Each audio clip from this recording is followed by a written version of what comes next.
Quem é mais velho com certeza se lembra dos anúncios de emprego nos classificados dos jornais, onde era comum a exigência boa aparência. Um jeitinho brasileiro que barrava pessoas negras no mercado de trabalho.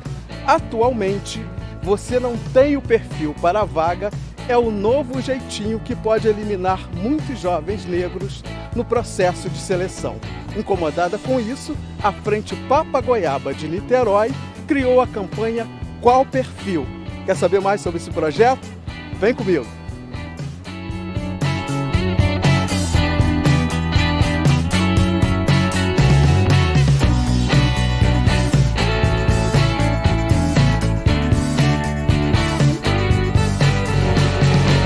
Então, como surge a ideia dessa campanha incrível Qual Perfil? Bom, Qual Perfil surge dentro das discussões da Frente Papa Goiaba de promoção da igualdade racial. Então, peraí, Papa Goiaba, esse nome é bastante sugestivo. A ideia é ressignificar também isso, porque pelo que eu sei, Papa Goiaba é um nome meio pejorativo para quem é fluminense, né? Não é isso? Exatamente. A Papa Goiaba eram chamados que moravam em Niterói, São Gonçalo, né? Antes da construção da ponte, principalmente. E a ideia é ressignificar mesmo. Até a política de cotas, por exemplo, ser negro era uma coisa muito negativa.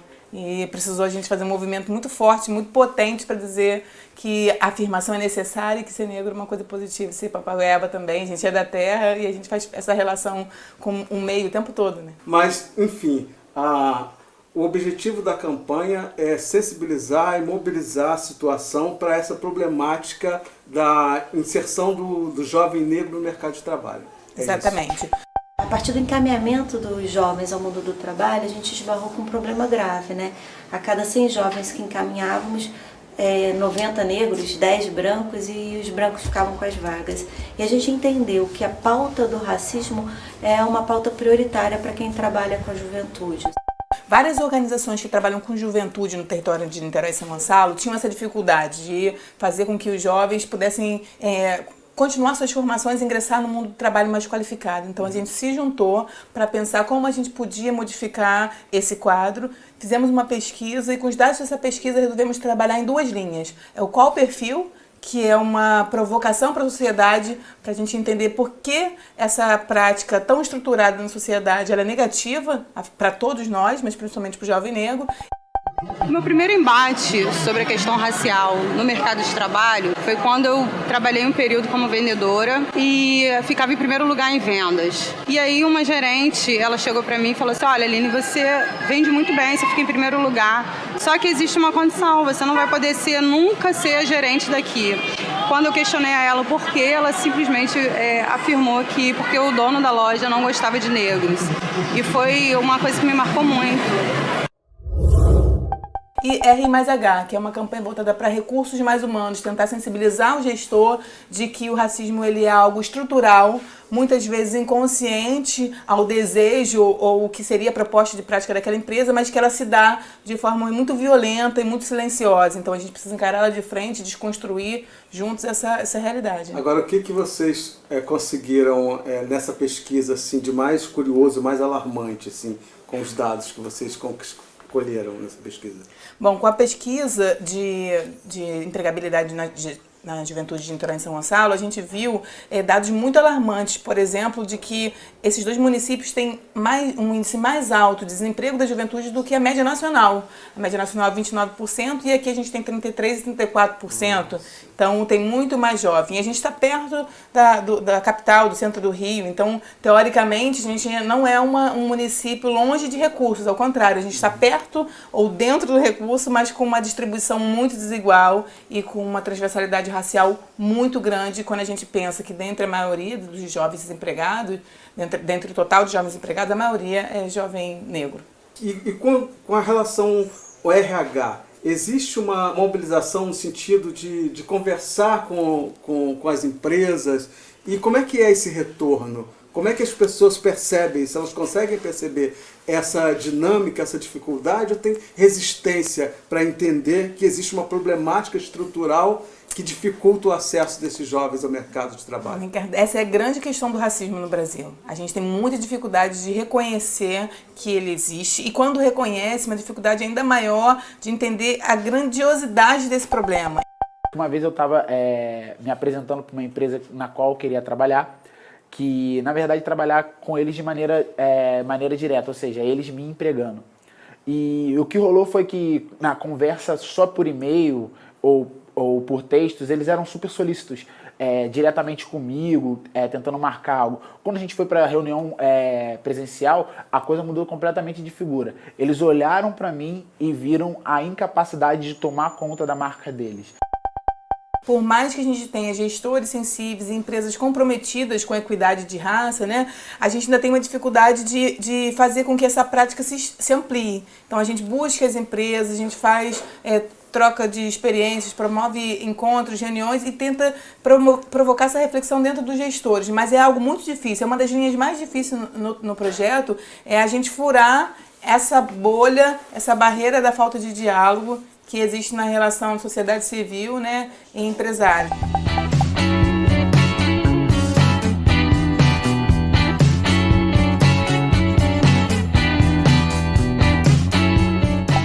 A princípio, uma empresa comprometida com responsabilidade social, ela busca, né, essa equidade de forma mais sistematizada. E as empresas menores ou empresas que não têm isso talvez tão naturalizado, internalizado, elas muitas vezes nem percebem quanto elas são predominantemente masculinas e brancas, o quanto essa questão da cor da pele passa despercebida nos processos seletivos. E é preciso a gente respeitar a forma de operar da empresa, do gestor, mas construir com ele um outro olhar para modificar esse quadro. A gente desde o início pensou muito nisso. A gente quer combater o racismo, mas a gente não quer tensionar uma guerra entre raças. A gente quer chamar para conversa.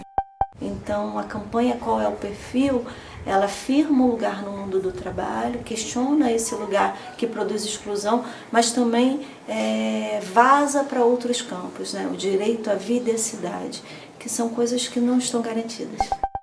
Então, nossa postura o tempo todo que tal, vamos conversar sobre racismo? Qual é o perfil? É sensibilizar para poder entender uma problemática que é real, né? E que no Brasil é tão tudo subjetivo, né?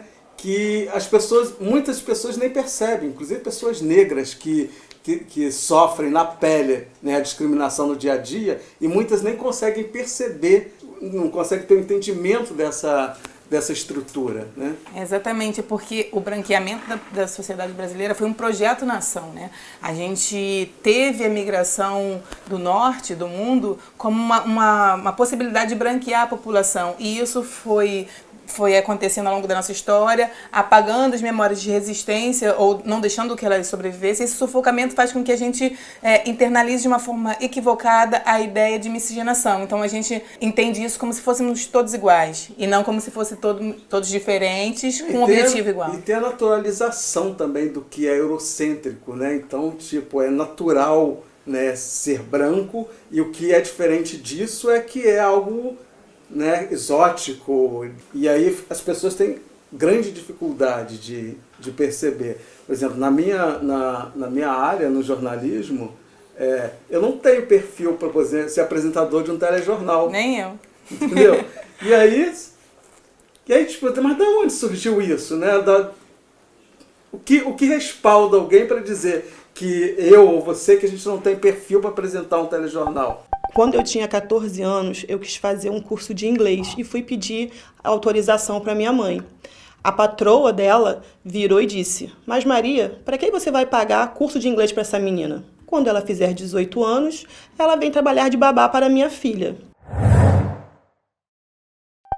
Mas assim como fizeram dizimando a população indígena, né, dizimaram também a nossa consciência de raça, de pele, né? E a gente acabou naturalizando isso mesmo. A gente naturalizou essa visão de mundo eurocêntrica e subalternizando a nós mesmos dentro desse processo de colonização que vai muito além da escravidão, vai muito além da gente pensar somente a exploração do corpo, né? A exploração da nossa cultura, da nossa história, tá tudo junto. Ninguém tem que dizer onde eu devo estar ou não. Eu sou mulher, eu sou negra, o meu lugar de fala é meu, sabe? Eu vim de favela, ninguém tem que tirar isso de mim. E é isso aí, esse sentimento me dá força.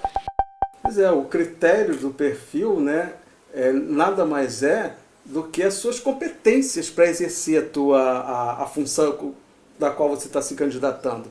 E não a cor da tua pele, a textura do teu cabelo, né? Porque seu cabelo é assim. Você não vai ter que ter cabelo liso para poder, por exemplo, ser uma apresentadora de televisão, né? Eu tenho meu cabelo é dread, faz parte da minha identidade, é bonito dentro do padrão de beleza que eu pertenço. E por que eu não posso ter esse cabelo para poder apresentar um telejornal, por exemplo, né? E por que esses jovens não podem exercer determinadas funções, estar em determinados espaços, porque são negros, porque têm o cabelo crespo? Isso é muito louco. A gente tem que falar muito sobre isso e desconstruir essa ideia, né? Talvez agora, buscando mais representatividade nas mídias, a gente ocupando lugares mais de fala, né, públicos, a gente possa construir essa perspectiva para as próximas gerações. E o Brasil não poderá ser uma nação enquanto não incluir todo mundo, né? Não dá para poder excluir mais da metade da população e ser uma nação. Apesar de militar pela dignidade do povo preto, também acredito na dignidade do povo brasileiro em geral, que é justamente o que desencadeia esse problema nosso. A gente não tem uma identidade brasileira, assim, não foi bem resolvida a nossa situação de identidade no Brasil, que acarreta tudo isso, né? É um pouco do que eu absorvi no decorrer dessa campanha. O que é responsabilidade social para você?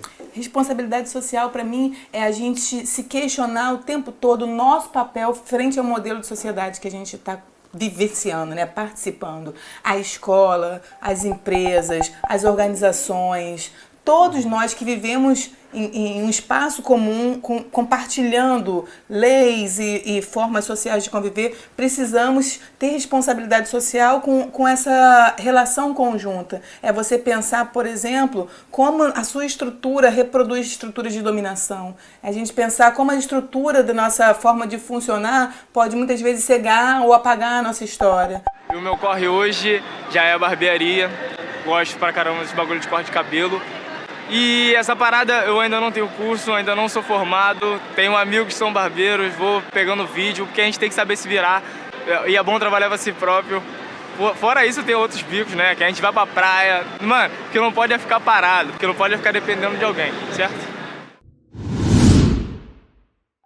Muitíssimo obrigado, me dá tua mão aqui. Muitíssimo obrigado por compartilhar com a gente toda essa luta, essa militância, extremamente importante esse trabalho, e vida longa aí, e sucesso, e a gente vai vencer essa batalha, com certeza. Vai sim, obrigada, Ricardo. Né? A gente vai ficando por aqui, e até a próxima. Tchau. Ai, agora eu tava pegando.